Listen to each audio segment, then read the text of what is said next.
श्रीमद्भागवतम दशम स्कंद अध्याय संख्या चतुर्विंश अध्याय चल रहा है। इंद्र याग का भंग करना और गोवर्धन याग का परिवर्तन, ये शीर्षक है अध्याय का। हमने कथा श्रवण की। कृष्ण आकर के जब 7 वर्ष के हुए हैं, कृष्ण 8वें वर्ष में प्रवेश किया है, आकर के नंद बाबा से प्रश्न पूछने लगे। जब उनको कार्तिक मास की शुक्ल प्रतिपदा के दिन इंद्र याग की तैयारी करते हुए देखा है, तो लास्ट में हमने सुना था, कृष्ण ने पूछा है बाबा को कि मैं आपसे पूछना चाहता हूँ कि आप जो अनुष्ठित कार्य कर रहे हो, यह किसी विद्वान के परामर्श से शास्त्र विधि पूर्वक किया जा रहा है या केवल मात्र निर्मूल अंध वंश परंपरा के अनुसार किया जा रहा है।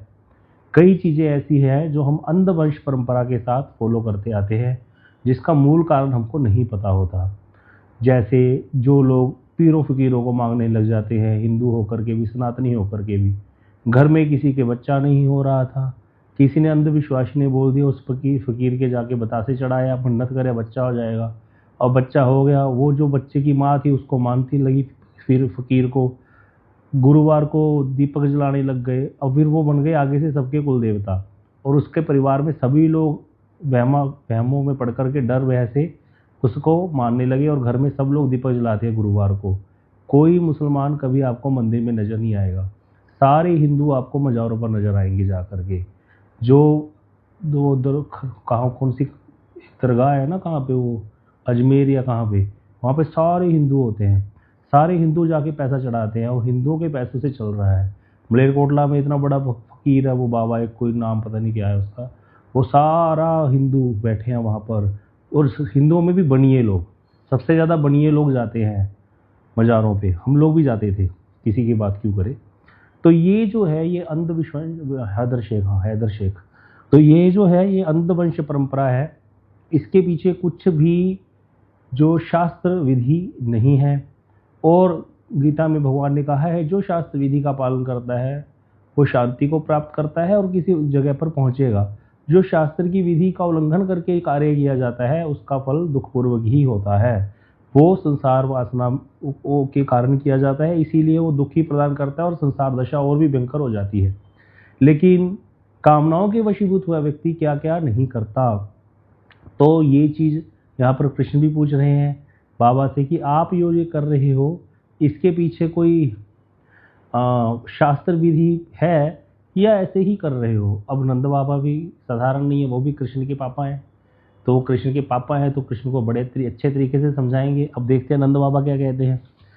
तो बड़ी सुंदर कथा श्री सुखदेव गोस्वामी वर्णन कर रहे हैं। नंद बाबा क्या कहते हैं। श्री नंदोवाच पर्जन्यो भगवान इंद्रो, कह रहे हैं बेटा, नंद महाराज ने कहा भगवान इंद्र पर्जन्य स्वरूप है। पर्जन्य का अर्थ होता है राजा। वो तो कह रहे हैं जो पर्जन्य था तो वर्षा के राजा।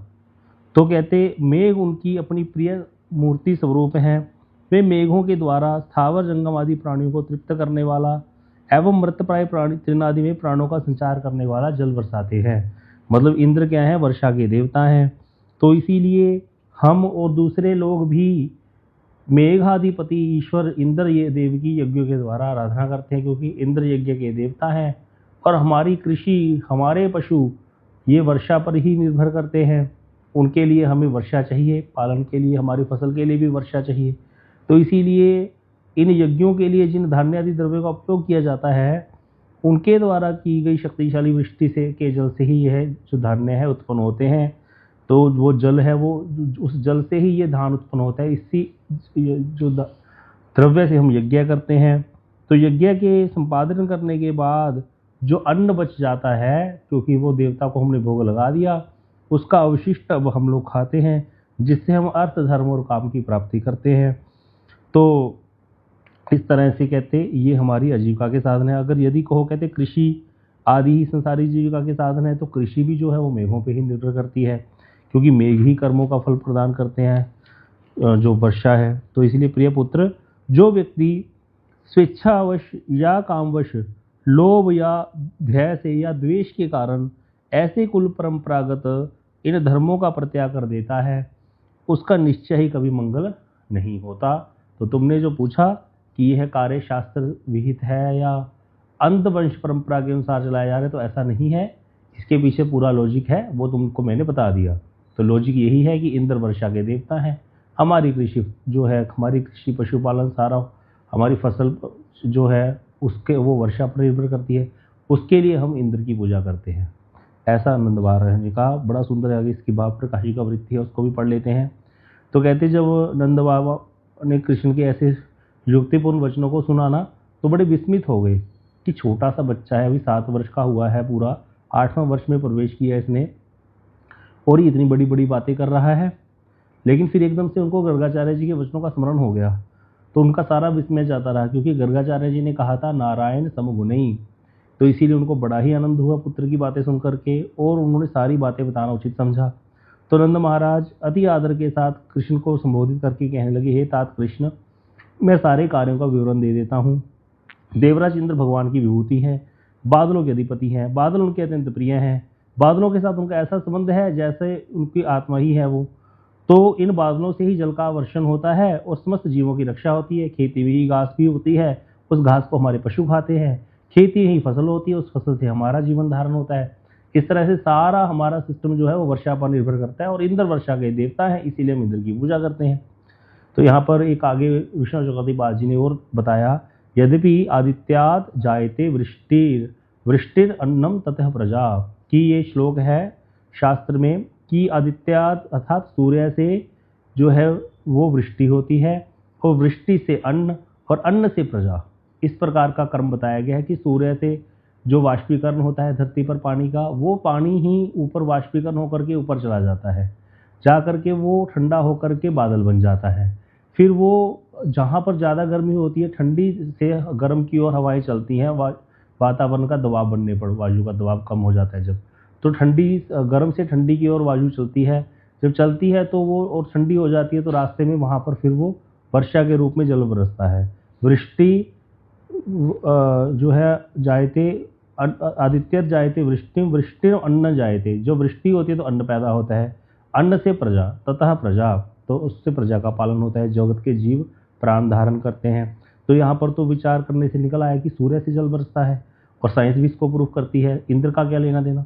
तो लेकिन कहते फिर भी विचार करने पर देखा जाता है कि सूर्य की किरणों से क्या होता है, पृथ्वी का रस जब वाष्पन करके बादल के रूप में प्रणीत होता है, तो देवराज इंद्र के नेतृत्व में ही बादल जो है वर्षा करते हैं। इसलिए इंद्र को वर्षादि देवता या पर्जन्य कहा जाता है। मतलब सूर्य से तो होती है प्रक्रिया, उसको झूठ नहीं कहा, लेकिन वो इंद्र के नेतृत्व में ही वर्षा होती है, ऐसे इंद्र की इच्छा के बिना नहीं होती, ऐसा बोल दिया। तो कहते यह बात जो है विष्णु पुराण में भी लिखी हुई है कि सूर्य रश्मि के द्वारा पृथ्वी से रस आकृष्ट होकर के बादल के रूप में प्रणीत होता है, तथा देवराज इंद्र ही समस्त प्राणियों के हित के लिए मेघ द्वारा उस जल को पृथ्वी पर वर्षण करते हैं। तो सूर्य रश्मि द्वारा जब पृथ्वी का जल आकृष्ट होकर के बादलों के रूप में प्रणीत होने के कारण कई शास्त्रों में सूर्य को भी पर्जन्य कहा गया। तो इसीलिए कहते हैं ये मनुवचन है, आदित्याद जायते वृष्टि, तो मनुवचन है, ये मनु जी हुए हैं, 14 मनु हुए हैं, तो उन्हीं मनु जी का वचन भी है, ये यथार्थ है वचन। किंतु देवराज इंद्र ही साक्षात रूप में मेघों को आकाश में संचारित करके उपयुक्त रूप में समय पर वृष्टि करते हैं। इसीलिए शिष्ट समाज में देवराज इंद्र की ही पूजा होती है वर्षा के लिए, ना कि सूर्य की। जबकि सूर्य के द्वारा वाष्पीकरण होता है, वो बात सही है, लेकिन संसार शिष्ट समाज में इंद्र की ही पूजा होती है। हमारे शहर में भी मैं देखा कई बार इंद्र के निमित्त यज्ञ होते हैं जब वर्षा थोड़ी लेट हो जाती है। तो नंद महाराज जी ने कहा, कृष्ण आज हम जो अनुष्ठान कर रहे हैं वह इंद्र यज्ञ का अनुष्ठान है। मैं एवं सभी ब्रजवासी गोपगण मिलकर आज के दिन वर्षा के देवता इंद्र के प्रीति विधान के लिए इस यज्ञ का अनुष्ठान करते हैं। गोप पालन और कृषि कार्य ही हमारी एकमात्र जीविका का अवलंबन है। वर्षादि देवता इंद्र यदि जल प्रदान ना करें तो घास और फसलें आदि उत्पन्न नहीं होगी। तो यहाँ पर ये क्यों कहा गोपालन और कृषि कार्य, क्योंकि ब्राह्मण, क्षत्रिय, वैश्य और शूद्र 4 वर्ण हैं। इन 4 वर्णों में कोई बता सकता है वैश्य के क्या कर्म बताए गए हैं शास्त्र में? 4 प्रकार के कर्मों के द्वारा वैश्य जो है धन अर्जन कर सकता है। वैश्य व्यापार करते हैं, वाणिज्य, कृषि, ठीक है, पशुपालन तीसरा हो गया, 3 हो गए, कृषि, पशुपालन, वाणिज्य, एक और रह गया, और ब्याज लेना ब्याज लेना, ब्याज देना, बिल्कुल ठीक। 4 चीज़ें हो गई, ब्याज देना, कृषि, पशुपालन और वाणिज्य अर्थात व्यापार। व्यापार में सारा ही आ गया, कोई भी व्यापार करे। हाँ जी, कोई प्रश्न है दीदी आपका? प्रभु जी जैसे कहते हैं कि ब्याज का पैसा नहीं लेना चाहिए, गलत होता है, वो but मुसलमान यहाँ तो कहते हैं। बताया गया है। हाँ, वो मुसलमान कहते हैं, हम नहीं कहते। शास्त्र में बनिए के लिए ब्याज लेना कोई दोष नहीं है, लेकिन वो नियमित होना चाहिए, ये नहीं कि बहुत ज़्यादा ब्याज की दर रखेगा। अच्छा। तो एक वैश्य है, ब्याज ले सकता है, ब्याज दे सकता है। और वैश्य जो है वो तीनों वर्णों का पालन करने वाला होता है, ब्राह्मण का भी, क्षत्रिय का भी और चतुर्थ वर्ण का भी। वैश्य जो है वो धन कमाता है, उससे तीनों वर्णों का पालन करता है। उस धन से कैसे पालन करता है? वैश्य ब्याज पे पैसा देता है तो उस व्यक्ति का बिजनेस चल पड़ता है। क्षत्रिय को धन चाहिए, राजा को कर देता है वैश्य धन कमा करके, उससे राजा प्रजा का पालन करते हैं। तो इस तरह से वैश्य जो है वो तीनों वर्णों का पालन करने वाला है और ब्याज ले सकता है, लेकिन ब्याज बहुत ज़्यादा नहीं होना चाहिए, उससे कष्ट होता है। लेकिन ये चीज़ एक समझने वाली है कि इसकी कुछ कथाएं भी सुनी है हमने कि भक्त लोग जो है वो ज़्यादा ब्याज नहीं देते। क्यों? कुछ लेवल भक्ति में एक ऐसा भी आ जाता है कि जब ये वाली सारी चीज़ें भी उनको अच्छी नहीं लगती। जैसे कि एक वैष्णव थे, वो ब्याज जो है लेते थे, तो किसी से ब्याज पे उनको पैसा दे रखा था उन्होंने नंदगांव में, तो वो वहाँ पे पैसा लेने चले गए। जब पैसा लेने गए तो उनको 10,000 रुपये लेने थे, लेकिन वो उनके पास नहीं थे। तो क्या हुआ, वो शाम को उनका टीवी उठाकर लेके आ गए। ऐसा पहले लोग करते थे, आज भी करते होंगे पता नहीं। तो वो टीवी वगैरह उठा करके ले आए। तो जब टीवी लेके आए तो क्योंकि वो पैसा ही नहीं दे रहा था इसलिए उनको लेके आना पड़ा। वो भी क्या करते, उनका मन नहीं था लेके आने का। तो शाम को जब वो अपने घर में बैठे थे तो उनको बिल्कुल भी अच्छा नहीं लग रहा था, कि उनको लग रहा था कि जिनके परिवार का मैं ये उठा लाया उनके बच्चे कितना परेशान हो रहे होंगे। बेसिकली क्या है, जब कोई भक्ति भजन करने लग जाता है, चाहे वो अपने पुराने संस्कारों के वशभूत होकर के कुछ ऐसा कार्य कर भी देता है, लेकिन उसकी क्योंकि वो आत्मधर्म में प्रतिष्ठित हो चुका है या उसके लिए प्रयासरत है, तो उससे ये सब चीज़ें हो नहीं पाती। अब वो वैसा वाला नहीं रह पाता जैसा वो पहले था। इसीलिए भक्त लोग जो होते हैं, वैष्णव जब बन जाता है व्यक्ति, तो वो ज़्यादा ये सब कर नहीं सकता। हाँ, बैंक में पैसा पड़ा है, वो भी तो ब्याज ही आ रहा है, देखा जाए वो तो सभी ब्याज ले रहे हैं, सभी बनिए हो गए वैसे तो वो एक अलग चीज़ है। लेकिन इस प्रकार का चीज़ें जो है मैंने देखा, कई लोगों को देखा हमने, जैसे कई लोग होते हैं कि भजन करने आते हैं तो वो भी ऐसे कुछ पैसा ब्याज पे दे के आते थे। तो हमने देखा वो भक्तों ने फिर बाद में यही किया कि किसी को देने के बजाय उन्होंने बैंक में ही डाल दिया। बोले प्रभु जी हमें 2,000 रुपये भी मिल जाए बहुत है, मेरा कोई ज़्यादा खर्चा नहीं होता, मैं ये सब चीज़ें अच्छी नहीं लगती है हमें। तो ये चीज़ होती है, मतलब ये एक अलग चीज़ है। ये एक यहाँ पर भावनात्मक हो गया कि वो फिर उनको वैसा वाला अच्छा नहीं लगता। लेकिन अदरवाइज संसार में जैसे कोई भजन नहीं करता, वर्णाश्रम धर्म का पालन कर रहा है, तो वहाँ पर बनिए के लिए ब्याज लेना, ब्याज देना कुछ गलत नहीं है। वो ये नहीं है कि शास्त्र के विरुद्ध हो गया, वो शास्त्र सम्मत है, लेकिन वो बहुत ज़्यादा दर नहीं होनी चाहिए ब्याज की। वो जो है लिमिट के हिसाब से ही होना चाहिए, जैसा कि बताया गया है। उसके लिए तो सब चीज़ में ही, इवन की जो बिजनेस है उसमें भी बहुत ज़्यादा मार्जिन नहीं रखना चाहिए किसी को। अगर कोई वैष्णव है तो, साधारण व्यक्ति भी है तो क्यों, वो ज़्यादा करेगा तो वो पाप ही कहलाएगा, उसका फिर फल भुगतना पड़ता है उसको। तो यहाँ पर नंद बाबा कह रहे हैं हम वैश्य हैं। भाई वैश्य क्यों है नंद बाबा? क्योंकि इनका कृषि और पशुपालन, नंद बाबा तो गोप हैं, तो गोप जाति वैश्य जाति में आती है। तो वैश्य है, कहते हैं हमारा वर्ण वैश्य है, गोपाल और कृषि कार्य हमारा कार्य है। तो ये सारे जो जीविका हमारी दोनों जो पशुपालन और कृषि दोनों ही जो है जल पर निर्भर करती है, क्योंकि घास और फसलें उत्पन्न नहीं होगी और हमारी गायों का और हमारे परिवार का पालन भी संभव नहीं होगा। तो इंद्र की कृपा से, दृष्टि से ही हम ब्रजवासी जो हैं गोप, गाय, स्त्री, पुत्र, गाय आदि के साथ परमानंद से सुख में जीवित हैं। उनकी कृपा से हमारी समृद्धि संभव है।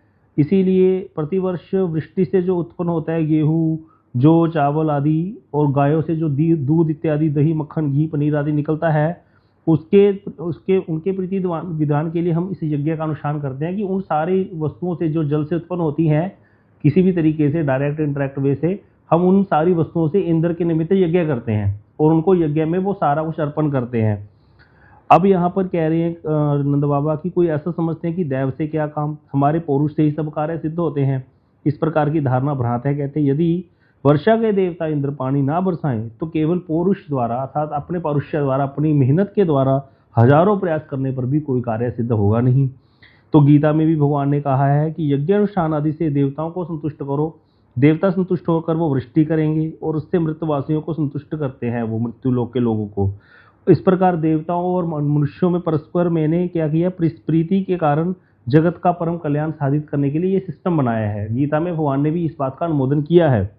इसीलिए सर्वत्र शिष्ट समाज में परंपरा क्रम से विविध देवताओं की पूजा अर्चना पहले से ही होती आ रही है। अतएव हम भी शिष्ट परंपरागत से प्राप्त दैव कार्य अनुष्ठान से हमें भी विमुख नहीं होना चाहिए। जो कार्य हमारा मतलब शास्त्र संबद्ध ही है, कह रहे हैं कृष्ण, और वो हम इसीलिए नंद बाबा कह रहे हैं इसीलिए हम ये कार्य कर रहे हैं।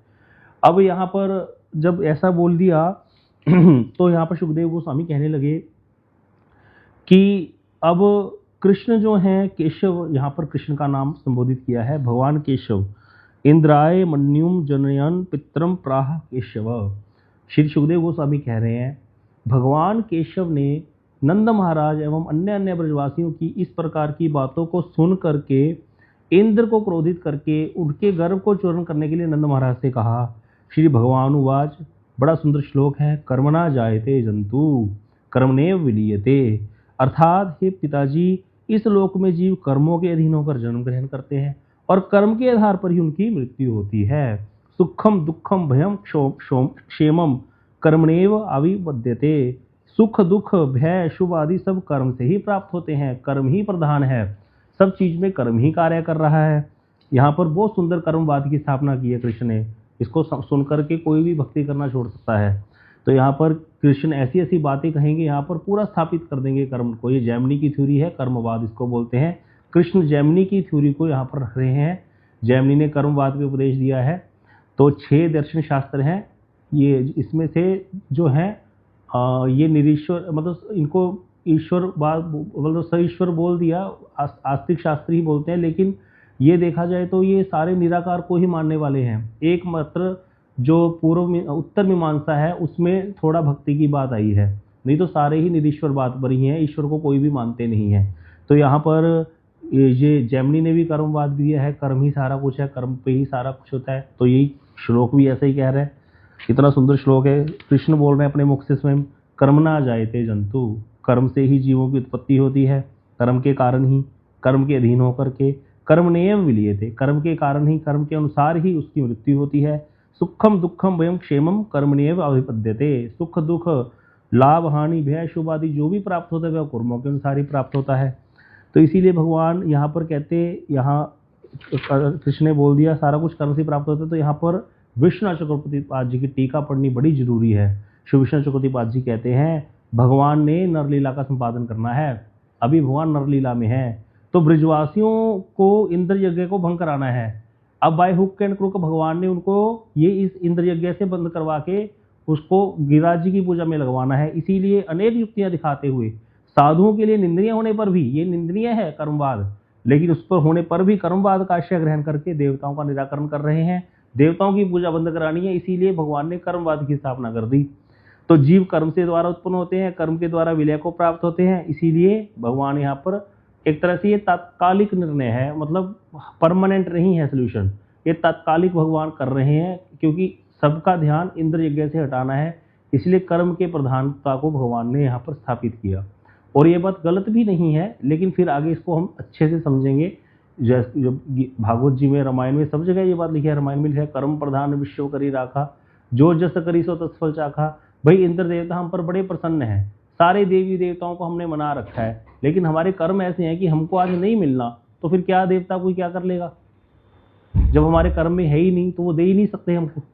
तो कर्म तो प्रधान है ही सब जगह पर। तो ये बात भी समझने वाली है।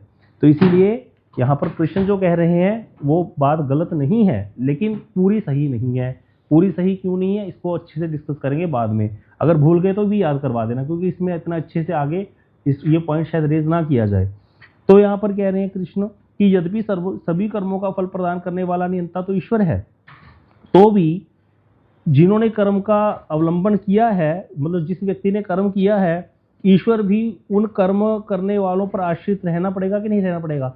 मतलब मैंने अच्छा कर्म किया तो ईश्वर भी तो बाध्य ही है मुझे अगर ईश्वर कर्म का नियंता है मान लिया, तब भी ईश्वर वो क्या करेगा? मेरे कर्म के अनुसार ही तो मुझे फल देगा ना। तो इसीलिए कहते उसको कर्म का फल, उनके कर्मों का फल तो वो उसके कर्म के अनुसार ही देगा। जो कर्म नहीं करते उसको फल देने में ईश्वर भी असमर्थ है, क्योंकि उसने कर्म किया ही नहीं। अगर कोई विकर्म करता है तो ईश्वर बाध्य है उसको विकर्म का फल देने के लिए। तो इसीलिए यदि कहें कि भाई जड़ कर्म के द्वारा कैसे फल की सिद्धि होगी, अतएव कर्म फलदाता ईश्वर को तो स्वीकार करना ही पड़ेगा। यह कुछ दार्शनिकों का मत है।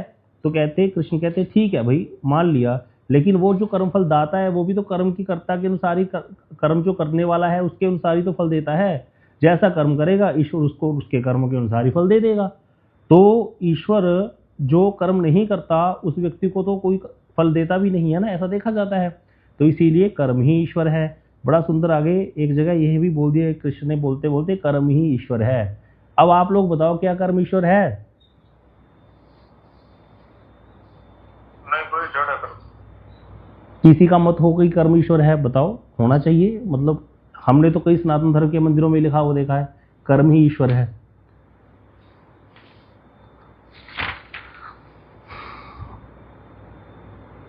एक मंदिर है संगरूर में हमारे, वहां पर लिखा हुआ है कर्म ही ईश्वर है। अभी शायद हटा दिया होगा, पता नहीं, लेकिन काली माता मंदिर में संगरूर में लिखा हुआ है कर्म ही ईश्वर है। तो यहाँ पर यही कृष्ण कहने लगे आगे कि इस लोक में जीव मात्र अपने अपने कर्मों का फल भोग रहा है, तो कर्मों के बदलने में इंद्र भी समर्थ नहीं है। तो इसमें इंद्र का क्या प्रयोजन वर्षा के लिए? भाई कर्म में होगा तो वर्षा हो जाएगी, कर्म में नहीं होगा तो वर्षा नहीं होगी। तो इसीलिए कहते जैसे कहते बकरे की ठोड़ी में भी एक थन होता है, लेकिन उससे दूध नहीं निकलता, वैसे ही देवता से भी कोई काम बनता नहीं है। वो ऐसे ही घूमते रहते हैं देवता अपना फल लेते हुए। क्या करते हैं देवता? कृष्ण बोलने लगे इस तरह से, किम इंद्रेन, यदि कहीं यहाँ पर कृष्ण ने ऐसे बोल करके संबोधन कर दिया इस सबको, ब्रजवासी को, इंद्र का क्या लेना देना इसमें। तो अब यहाँ पर कहते हैं फल की प्राप्ति के लिए किसी भी देवता की अपेक्षा नहीं है। स्वभाव प्राकृत संस्कारों से ही कर्म होता है, और कर्म से ही जीव जो है उसको अंतर्यामी प्रेरणा देते हैं, और उस हिसाब से उसको फल प्राप्त हो जाता है। जीव मात्र कर्म के अधीन है, और अर्थात अपने स्वभाव के अधीन है। स्वभाव के अनुसरण करता है हर व्यक्ति अपने, और यहाँ तक कि देवता असुर मनुष्य निखिल ब्रह्मांड ही अपने स्वभाव में उपस्थित है। अब कोई व्यक्ति बिच्छू के पास जाए, बिच्छू डंग मारेगा कि नहीं मारेगा? क्योंकि बिच्छू का स्वभाव है डंग मारने का। तो इस तरह से सब जो प्राणी है, सारे जीव, वो अपने स्वभाव के अधीन है। जीव अपने कर्म के अनुसार ही देव तीर्थ आदि विविध देहों को प्राप्त करता है, और उन कर्मों के अनुसार पुनः उनका त्याग कर देता है। तो इस तरह से कहते हैं कर्म के कारण ही जीव किसी को अपना शत्रु मान लेता है, किसी को अपना मित्र मान लेता है, किसी से उदासीन रहता है। तो यहाँ पर कृष्ण ने लास्ट में बोल ही दिया, कर्मेव गुरुर ईश्वर, कर्म ही गुरु है और कर्म ही ईश्वर है। ऐसा कई सनातन धर्म के मंदिरों में लिखा भी दिखेगा आपको। तो यहाँ पर भाव प्रकाशी का वृत्ति पढ़ते हैं। बहुत सुंदर यहाँ पर कहा कि नंद महाराज आदि गोवृंद कृष्ण के नित्य परिकर हैं। उनको उपलक्ष्य करके भगवान ने समस्त जीवों को शिक्षा दी है कि ईश्वर मानकर इंद्र आदि भिन्न भिन्न देवी देवताओं की उपासना निरर्थक है। मतलब बात बेसिकली मोटी मोटी ये है कि कृष्ण ने इंद्र की पूजा बंद करानी थी। भी देवी देवताओं की पूजा मेरे रहते हुए क्यों करोगे? जो मेरे आश्रित हैं वो देवी देवताओं की पूजा क्यों करेंगे? तो यहाँ पर कह रहे हैं कर्मी जो लोग होते हैं या स्मार्थ जो हैं, उनके मत में ईश्वर को स्वीकार किए जाने पर भी स्मार्थ लोग भी ईश्वर को स्वीकार करते हैं, ऐसी बात नहीं है। लेकिन वो यज्ञ भी करते हैं। स्मार्थ लोग, कर्मी जो लोग होते हैं, वो यज्ञ इत्यादि करते हैं। कहते वो ईश्वर को भी कर्म के अधीन मानते हैं। इसीलिए तो वो कहते हैं देखो राम ने भी कष्ट पाया। लोग कहते कि नहीं कहते संसार में? हमने जब तक गीता में चौथे अध्याय में भगवान ने चतुर्थ अध्याय में बोल दिया कि मेरे जन्म और कर्म दिव्य है, मैं किसी कर्म बंधन में नहीं आकर जन्म लेता, जब तक ये सुना नहीं था तो लोग ऐसे बोल ही देते थे ना। थोड़े दिन पहले एक दीदी का फोन है, प्रभु जी अब समझ में आया, हमें तो यही लगता था हाँ भगवान भी ने भी तो कष्ट झेला, हम भी बोल देते आराम से, भगवान ने भी तो विवाह कराया, भगवान ने भी तो कष्ट झेला, भगवान ने सीता जी का वियोग सहा, भगवान ने गोपियों का वियोग सहा, भगवान को भी कष्ट हुआ, भगवान को भी ऐसे होता है, भगवान भी रोते हैं। जब दशरथ जी महाराज चले गए भगवान बड़े रोए राम जी। तो इस प्रकार की बातें करते हैं। जब कर्मी लोग हैं वो कर्म के अधीन मान लेते हैं ईश्वर को। तो कहते जिस ईश्वर में निग्रह और अनुग्रह करने का सामर्थ्य नहीं है। निग्रह अनुग्रह मतलब जो होना है उसको टाल दे, और जो नहीं होना उसको कर दे। जिसके अंदर यही सामर्थ्य नहीं है, वो उस ऐसे ईश्वर को, देवता को स्वीकार करने का लाभ क्या? इंद्र जो है उसके अंदर तो इतना सामर्थ्य है ही नहीं कि अगर हमारे कर्म में वर्षा नहीं है, कृष्ण बोले, और इंद्र के अंदर ऐसा सामर्थ्य नहीं है कि हमारे कर्म में वर्षा नहीं होने पर भी वर्षा कर दे, फिर तो हम इंद्र को देवता माने। इंद्र तो हमारे कर्मों के अनुसार फल दे रहा है, फिर इंद्र का क्या करना? वही कर्म विषय में हमारा कर्म ही हमें भोग करवाता है फल का, और जन्म मृत्यु का कारण बनता है। तो कर्म ही श्रेष्ठ है। कर्म को सुधारो अपने। जो लोग कबीर जी को बहुत मानते हैं ना, कबीर पंथी लोग, वो भी ऐसी बातें बहुत करते हैं। ये सारी चीजें क्लियर होनी चाहिए। हम कहाँ गिर जाएंगे हमें पता नहीं चलेगा, कहाँ पर जाकर हम भक्ति का त्याग कर देंगे हमें समझ भी नहीं आएगा। और हम भक्तों को ये खास करके पता होना चाहिए हम भक्ति क्यों कर रहे हैं। हम कर्म भी नहीं कर रहे और हम कबीरपंथी भी नहीं है, तो फिर हम है क्या, हम भक्ति क्यों कर रहे हैं। तो ये चीजें सारी क्लियर होनी चाहिए अच्छे से, तब जाकर के मजा आता है भक्ति करने में। जानबूझ करके समझ करके भक्ति करना कि हाँ भक्ति में क्यों कर रहा हूँ, फिर आसक्ति हो जाती है नाम जप में, चाहे बुद्धिपूर्वक ही हो, लेकिन आनंद आता है फिर कि भाई जो कर रहा हूँ बिल्कुल शास्त्र सम्मत है, एक नंबर का काम है बिल्कुल। जैसे खरा सोना होता है ना, व्यक्ति लेके आता है तो फिर उसको आनंद आ जाता है कि भाई आज सौदा मार के आए हैं अच्छा सा। तो वही बात है, पता होना चाहिए क्यों कर रहे हैं भक्ति। तो इसी तरह यहाँ पर कृष्ण तो कह रहे हैं कर्म ही श्रेष्ठ है। कर्मवादियों की बातें सुनकर देखना, कभी लगेगा कि बिल्कुल सत्य बात है, भाई कर्म को सुधारो, क्यों लोग पड़े हो मंदिरों में जा रहे हो माथे टेक रहे हो, क्या पड़ा है, कर्म तो तुम्हारे खराब है, खोटे कर्म है, और बातें बना रहे हो बड़ी बड़ी तुम। तो ऐसी बातें करते हैं लोग जो बिल्कुल ईश्वर को नहीं मानते। तो इसीलिए हमारा ये कॉन्सेप्ट जो है ये क्लियर होना चाहिए सारा अच्छे से। यहाँ पर जितने भी पॉइंट्स कृष्ण ने रखे हैं वो गलत नहीं है देखा जाए। कृष्ण कह रहे हैं कि जो कर्म है उसका फल उसको भविष्य में अपने आप कर्म का फल भोग कराएगा, भविष्य का इंद्र का तो लेने देने नहीं कुछ। कर्म ही मृत्यु का कारण बनते हैं, कर्म ही श्रेष्ठ है, कर्म पे ध्यान दो ना अपने। इसीलिए कर्म अधीन ईश्वर की कोई आवश्यकता नहीं है। जो ईश्वर कर्म के अधीन है ऐसे ईश्वर को क्या करना। देवता इंद्र कर्म के अनुसार फल देगा हमारे हमें, तो वो तो बाध्य है देने के लिए, भगवान ने उसको नियुक्त कर रखा है, उसमें क्या करना। तो इसीलिए कहते हैं जो कर्म परतंत्र नहीं है और जो निग्रह अनुग्रह करने में स्वतंत्र है, भाई जो कर्म के अधीन ना हो ऐसा भगवान कोई, और जो कर्म की बात को भी टाल सके, मतलब जो होनी है उसको टाल सके और जो नहीं होनी उसको कर सके, उसकी सेवा पूजा करना, उसकी आराधना करना तो सर्वशास्त्र सम्मत है। ऐसे को पकड़ो। अगर पकड़ना ही है तो कृष्ण कह रहे हैं, अब कृष्ण अपनी बात सीधी तो कह नहीं सकते कि मेरा भजन करो ब्रजवासियों को। तो ऐसी बातें चल रही हैं, समय हो गया, कल चर्चा करेंगे। ये सारे पॉइंट्स नोट कर लीजिए, इस पे गहन चर्चा होनी चाहिए, तब क्लियर होगा। जब क्लियर हो जाएगा ना, फिर आप कहीं भी बैठोगे सहज समाधि लग जाया करेगी। चाहे आप बैठोगे जॉब पे, चाहे आप दुकान पे बैठे हो, चाहे आप ऑफिस में बैठे हो, बस सहज समाधि रहेगी हर समय, क्योंकि पता है भैया क्या क्यों यहाँ घूम रहे हैं और क्या करना है। और जब क्लैरिटी हो जाती है फिर कहना ही क्या। तो इसीलिए कॉन्सेप्ट सारा समझ में आना चाहिए हमें। गौर प्रेमानंदे हरि हरि बोल। वांछा कल्पतरुभ्यश्च कृपा सिंधुभ्यश्च पतितानां पावनेभ्यो वैष्णवेभ्यो।